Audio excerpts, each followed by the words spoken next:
DJ Divyansh DJ Divyansh DJ Divyansh DJ Bhagwanpur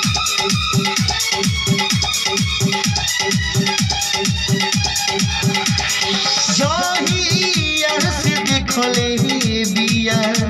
शादी के गात जहिया से देखले बिया शादी के साथ हमर लवर पगलाइल बिया हमरा तिलक में आइल बिया हमर लवर पगलाइल बिया हमरा तिलक में आइल बिया खोल दी घरे हमारा राज लागो ताकि खोल दी घरे हमारा राज हमर लवर पगलाइल दिया हमरा तिलक में आइल दिया हाँ हमर लवर पगलाइल दिया ए भैया तिलक में आइल दिया Divyansh DJ Divyansh DJ Divyansh DJ Divyansh Bhagwanpur हाट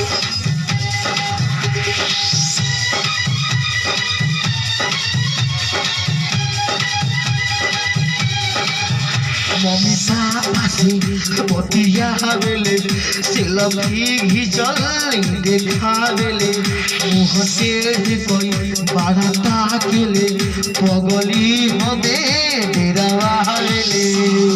लागो तानी कल जाई धड़कन से हाथ लागो तानी कल जाई धड़कन से लवर पगलाइल दिया दादा तिलक में आइल दिया हाँ हमर लवर पगलाइल दिया कृष्ण तिलक में आइल दिया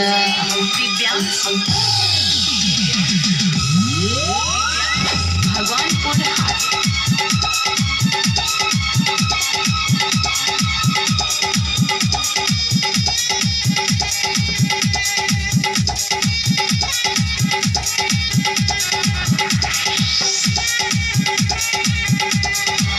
पूरी के